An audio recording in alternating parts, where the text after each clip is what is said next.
दोस्तों नमस्कार, मैं गीतेश्वर सिंह राठौर अपने इस YouTube चैनल में मैं आप सभी का स्वागत करता हूं। आज हम बात करेंगे कि बीमा की आवश्यकता हमको क्यों है और बीमा किन किन उद्देश्यों की पूर्ति करता है। साथियों, हमारे देश में बीमा को लेकर के बहुत सारी गलतफहमियां हैं, लेकिन उसके बावजूद भी बहुत सारी बीमा कंपनियां आज लगातार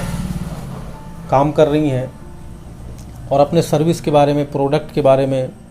विज्ञापन के माध्यम से, टीवी चैनल के माध्यम से, एडवर्टाइज के माध्यम से लोगों को समझाने का प्रयास कर रही है। मैं आपको बताना चाहूँगा कि जब किसी परिवार में घर के मुखिया के साथ कोई अनहोनी होती है, कोई दुर्घटना घटित होती है, तो वो व्यक्ति तो इस दुनिया से चला जाता है, लेकिन अपने पीछे बहुत सारी जिम्मेदारियों को छोड़ जाता है और कहीं ना कहीं परिवार उन जिम्मेदारियों को पूरा करने के लिए इधर उधर भटकता है, हाथ पैर मारता है। उस कंडीशन में अगर उसने पर्याप्त जीवन बीमा नहीं लिया है। दोस्तों, जीवन बीमा हमारे लिए नहीं होता, जीवन बीमा हमारे लिए बिल्कुल भी नहीं होता। जीवन बीमा होता है हमारे परिवार के लिए, उस कंडीशन में कि जब कभी कोई ऐसा घटना घटित होता है, भगवान न करे किसी के साथ ऐसा हो, लेकिन अगर कभी कभी ऐसी घटना घटित हो जाती है तो एक आर्थिक सुरक्षा जो है वो हमारे परिवार को मिलती है। जब एक मुखिया अपने घर में होता है और वो मेहनत करता है अपनी बच्चों की पढ़ाई के लिए, अपने बच्चों की अच्छी परवरिश के लिए, उनकी शादी के लिए, अच्छे घर के लिए, गाड़ी के लिए, या बहुत सारी उसकी आवश्यकताएं होती हैं, बहुत सारे उसके उद्देश्य होते हैं कि पर्टिकुलर टाइम में मुझको ये काम करना है, मुझको ये काम करना है, मुझको ये काम करना है। एक व्यक्ति जो है एक सोच रखता है अपने दिमाग में, सोचता है कि मुझे ये काम करना है नियत तिथि में, और वो नियत तिथि में उसको करना ही पड़ता है, चाहे वो जैसे भी करे। लेकिन कुछ ऐसे घटनाएं घटती हैं, आप देखते हैं रोज़ एक्सीडेंट होते हैं, बहुत से सारे लोग घर से निकलते तो हैं सही सलामत, लेकिन सही सलामत वापस नहीं आ पाते। कोरोना आया, हजारों लाखों परिवार अपने चहेतों को, अपने प्रिय को, अपने चाहने वालों को कोरोना की वजह से खोना पड़ा। लेकिन कहीं ना कहीं बीमा एक बहुत बड़ा सहारा बन के उभरा। जिन्होंने भी बीमा के महत्व को समझा और जिन्होंने भी बीमा लिया, आर्थिक रूप से उनके परिवार को एक मदद मिली। जाहिर सी बात है उस व्यक्ति की कमी को तो पूरा नहीं कर सकता, लेकिन आर्थिक रूप से उनके द्वारा देखे गए सपने, उनके द्वारा किए गए प्रोग्राम को आर्थिक रूप से एक मदद मिलती है और आर्थिक रूप से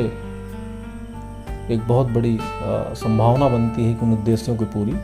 पूर्ति किया जा सके। तो मेरा ऐसा मानना है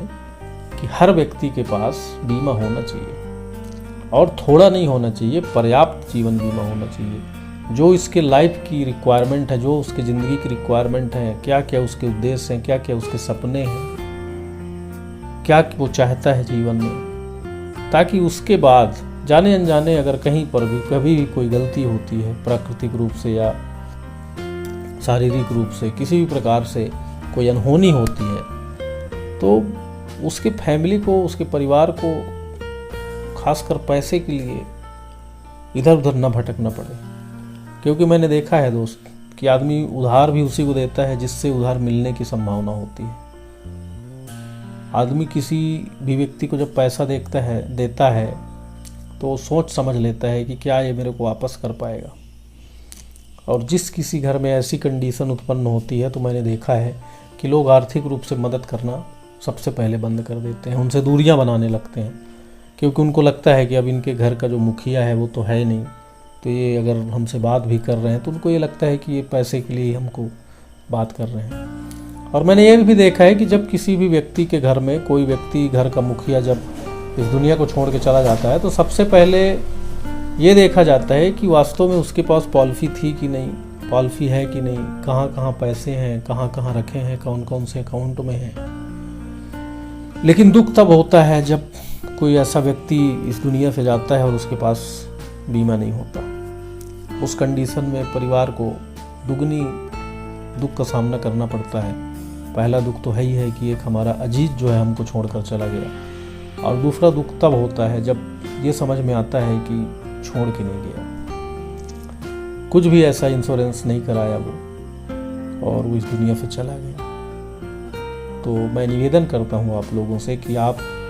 अपने नज़दीकी जो भी आपका एजेंट है उसको आप अपने घर बुलाइए, बीमा एजेंट को, उससे पूछिए और अपनी रिक्वायरमेंट बताइए कि किस किस तरह के बीमे होते हैं और कौन सा बीमा मेरे लिए उपयुक्त होगा, मेरे परिवार के लिए उपयुक्त होगा। अगर आपके पास बीमा है तो आप उन बांडों को निकाल के देखिए कि क्या मेरी लायबिलिटी के हिसाब से मेरे पास पर्याप्त बीमा है, मुझे और बीमा लेना चाहिए। तो तब आपको एक सारे जवाब मिल जाएंगे, आप बेफिक्र जी सकेंगे। आप एक तरफ से आपको ये रहेगा कि नहीं, मैं रहूं या ना रहूं, मैंने इतना व्यवस्था कर दिया है कि मेरे ना रहने और रहें तो अच्छी बात है, नहीं घर वालों को कहीं भटकना नहीं पड़ेगा। तो आज के लिए बस इतना ही। नमस्कार, धन्यवाद।